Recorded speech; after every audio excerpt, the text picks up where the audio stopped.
chers professeurs, chers cadres, chers élèves ingénieurs de l'école Hassania, honorables invités, mesdames et messieurs, je suis ravi de vous accueillir au sein de l'école Hassania au mois de mars et je vous souhaite la bienvenue à cette conférence qui porte le thème de l'employabilité des femmes, car les femmes ingénieures.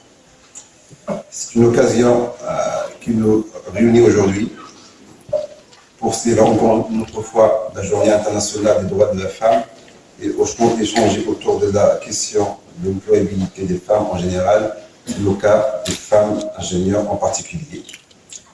Pour cela, nous avons le plaisir d'accueillir aujourd'hui un panel d'intervenants et d'experts de tous les plans qui nous feront part de leur expérience et de leur vécu sur le sujet. Au nom de l'EHTP et de ses parties prenantes de cette force vive, hommes et femmes, je les remercie vivement d'avoir accepté d'être là aujourd'hui avec nous. À la femme marocaine, permettez-moi également de témoigner ma sincère reconnaissance de ma professeur, cadre, ingénieur, technicien, élèves, ingénieurs et toutes les femmes de notre école pour leur cœur et celui de la société d'aujourd'hui d'une manière générale. Partager avec vous quelques statistiques concernant nous. En 2022-2023, 49% de l'effectif total de l'EHTP est à hauteur de 45% de l'effectif total des lauréats de l'EHTP.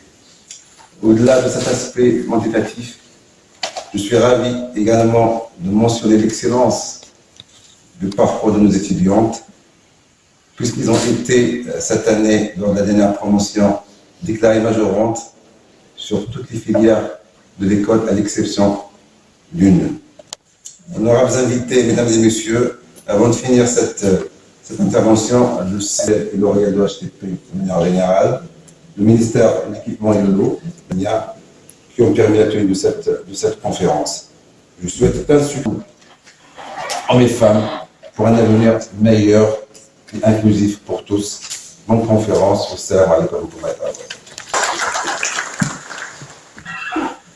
La directrice des ports et du domaine public maritime au ministère de l'Équipement et de l'Eau, Madame Sana El Amani, c'est à vous. J'ai le plaisir aujourd'hui de participer à l'ouverture de cette journée intéressante.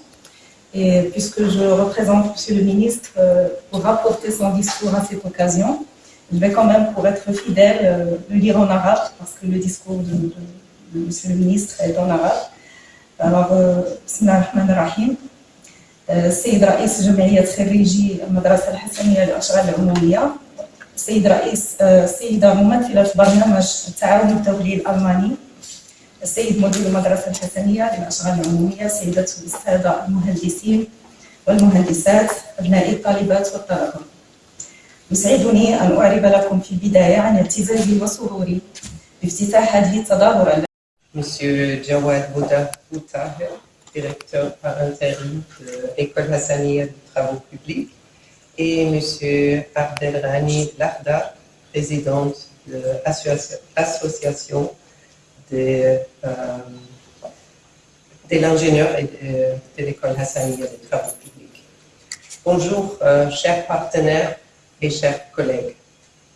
Je vous souhaite la bienvenue aussi au nom de la GIZ dans le cadre de notre coopération avec le ministère de l'Équipement et de l'Eau, l'école Hassania des travaux publics, l'association des ingénieurs de l'école Hassania des travaux publics. Cette coopération vise à renforcer en général l'employabilité des élèves et des lauréats de l'école Hassania. Et aujourd'hui, on discute notamment sur l'employabilité des femmes ingénieures. Avec ces conférences, nous aimerions contribuer au nouveau débat sur l'égalité des genres au Maroc, notamment le renforcement de l'autonomisation économique des femmes. Cette conférence arrive à point nommé au lendemain du lancement de la Commission nationale pour l'égalité des genres qui s'est réunie pour la première fois hier à Rabat et s'intègre dans le cadre des actions organisée à l'occasion de la Journée internationale des droits des femmes autour du 8 mars. Le thème de l'égalité des genres constitue également un sujet très important pour la coopération allemande. Notre ministre vient de présenter leur stratégie sur l'égalité des genres dans le cadre de la coopération allemande. Les thèmes de droit, l'accès aux ressources et de la représentation des femmes sont au centre des discussions. Comme ça, merci bien pour nous donner quelques exemples de représentation dans le ministère. C'est très important. Et ces discussions ne concernent pas seulement les femmes, mais également les hommes. Comme ça, je suis très contente de voir ici aussi une certaine parité de représentants et les gens qui sont intéressés dans cette discussion. Je remercie nos partenaires pour la réceptivité de cette idée en organisant cette conférence en coopération avec cette école prestigieuse, dont environ un tiers des diplômés sont des femmes, au moins jusqu'à 2021. L'école Hassania et la... J'ai vu des cadres de haut niveau qui disent à leurs femmes, voilà, nous avons suffisamment de revenus, je pense que ça serait mieux que tu t'occupes des enfants. On peut reprendre le travail après, mais pour le moment, la priorité, c'est nos enfants. Toutes ces variétés-là n'existaient pas. Il y avait presque une logique de dire, on ne prend pas de risque, on travaille sur ce qui existait avant. Leadership féminin, mode de management, et ça a développé tout excellent. Ces contraintes ont généré aussi des opportunités. Imbécile sur le plafond, ces croyances limitantes qui étaient générées par la société chez nous. Maintenant, au niveau sociétal, nous avons un retour, un recul inquiétant. C'est ce qu'on appelle le retour de l'ensemble. Je vais vous donner un. Et à l'époque, c'était l'intégration des femmes au développement, c'était Saïd Sadi qui était ministre, et je vais vous parler de l'intégration des femmes au développement, mais non, au Canada, c'était l'intégration des hommes.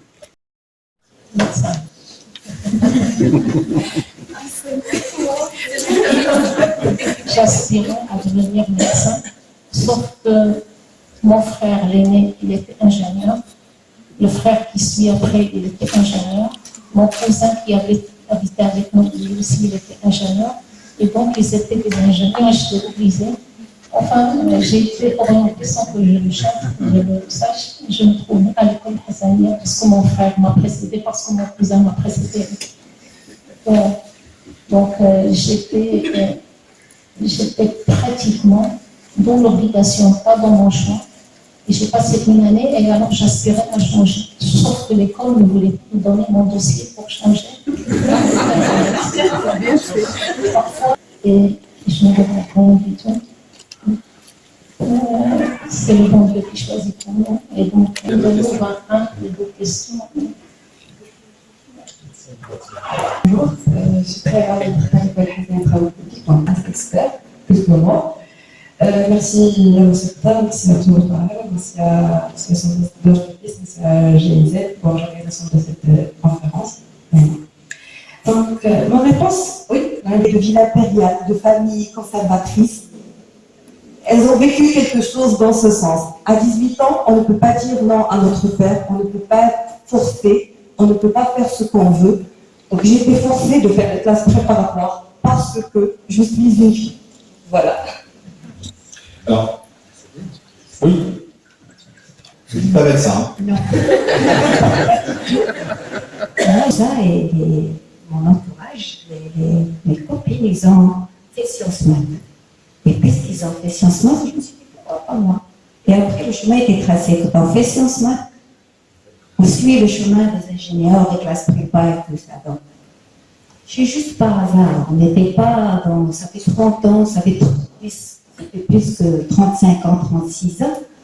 On ne connaissait pas, je ne connaissais même pas les classes préparatoires. Moi, je voulais sortir du profil de la femme, c'est tout. Et j'ai vu qu'est-ce que C'est juste le même jour où on remplissait les fiches pour faire sciences maths ou suivre, comme on dit maintenant, SVT. Je me suis dit, ah oui, ils sont on a le même niveau, je les aime bien, ces filles, je vais faire comme eux. Je remercier donc, toutes les parties prenantes organisatrices, la GIZ, les partenaires, l'association, notre association, le ministère aussi. Donc, je passe directement à la réponse. C'est exactement pas. C'était quelque chose de génération, en fait. C'était les sciences mathématiques. Voilà. Profil d'ingénieur, il émanait par les sciences mathématiques. Puis après, quand on a un bac sciences mathématiques, automatiquement, on est en classe prépa si on est choisi. Et puis après, le chemin est tracé. Voilà. Je l'avais cité tout à l'heure. Et je reviendrai aux discussions qu'il y a eu lors du premier panel, digne de travaux de commission parlementaire. En fait, j'aimerais bien que ces débats aient lieu dans l'hémicycle, au sein de l'hémicycle, pour faire avancer un peu cette cause. Je rajouterai, à la lumière de ce qui a été dit, je rajouterai que je suis mariée, maman de 3 enfants, 2 filles et un garçon. Heureusement, j'ai 2 filles, comme ça je pourrais transmettre davantage pour les filles. Moi, mon modèle et la confiance et ce parcours que vous avez cité, c'est d'ici qu'il est parti. Le point de départ était à l'école Hassania des travaux publics. Et je vais vous expliquer. À un certain moment, quand je suis rentrée ici, 3-4 mois, et on a appris un cancer de ma mère. Et moi, je devais repartir chez moi, venir repartir chez moi. Et j'ai perdu le fil, en fait. Je n'étais pas dans la discipline de l'étude. À un certain moment, je me suis dit, je vais partir. 3 ou 4 personnes le savaient. C'est tout. Ils voulaient que je reste. C'était des amis, des classes prépa. Non, mais Fatima, il ne faut pas que tu partes et tout. Résiste et tout. Et je voulais partir. Il y a une dame, une professeure, à qui je voudrais vraiment, avec les larmes aux yeux, rendre hommage. C'est Madame Tazi Houria. Et Madame Tazi Houria, plutôt des enseignants. Et par conséquent, la voie de l'enseignement n'était pas originale pour moi. Et le fait de vouloir faire une chose autre que ce que les autres font, c'était aussi un challenge. Et dès le début, ingénieur, et pourquoi pas moi? Pourquoi pas une femme? En fait, déjà, le fait d'avoir fait sciences maths, c'était déjà du temps. C'était les années 70. Ça ne me rajeunit pas beaucoup, mais parmi vous, je suis jeune. J'étais classée avec l'appréciation de mes enseignants, Shahira Nambarsou, poète numéro 2. Dans la promotion, je ne sais pas, il y avait certainement une première qui le méritait. Et j'avais choisi la filière lettres modernes. Dans le temps, ça s'appelait lettres modernes. Et je reviens à votre témoignage et je tire chapeau bas aux enseignants qui, quelque part, dans votre parcours, vont vous inspirer, vont faire un petit clic qui vous emmène dans un itinéraire plutôt qu'un autre. J'avais rempli mon dossier, lettres modernes, très bien. Et quelques mois plus tard, le surveillant général, je ne sais pas si ce poste existe encore, du collège, m'appelle à son bureau. Et en général, quand on est appelé par un des responsables administratifs, c'est pas pour les bonnes nouvelles. Alors, j'ai trouvé mon dossier d'orientation entre ses mains. Il était au travail feuilleté. Il me dit, vous avez choisi de faire lettres modernes?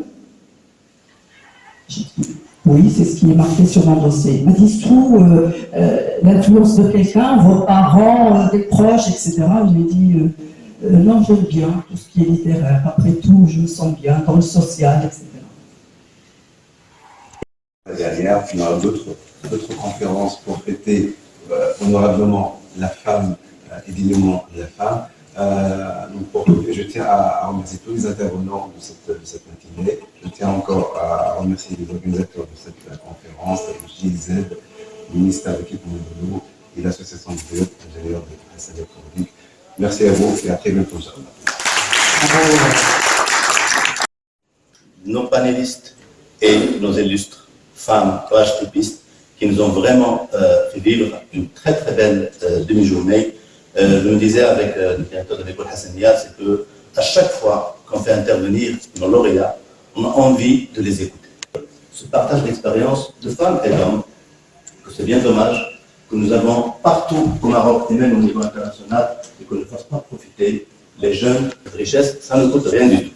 Et je pense qu'on doit les refaire, on doit refaire ce genre de partage d'expérience assez régulièrement et on n'en finira pas parce qu'on a beaucoup d'experts partout. Donc c'est une première recommandation. Autre chose, dans les panels, on a beaucoup parlé du leadership, du management. Vous avez cité, vous avez fait cette proposition. Je fais un appel pour saisir cette opportunité pour profiter de ce partenariat pour impacter la formation dans le jeunes. Et enfin, il y a aussi un programme qu'on avait conclu avec la région, la BMCE Bank, l'école et l'association sur création d'une pépinière d'entrepreneuriat. Faisons en sorte que les femmes entrepreneurs puissent venir dans cette pépinière, puissent accompagner les jeunes. C'est quelque chose qui est destiné pour l'ensemble des jeunes de l'école, mais pour que ce savoir-faire puisse être transmis, l'association est là pour donner son savoir-faire, le savoir-faire de l'autre. L'association n'est que la somme et la résultante des différentes contributions. Encore une fois, merci, je souhaite plein succès à nos jeunes ici, à toutes les femmes ici présentes et à tous les participants. Merci beaucoup. Merci beaucoup.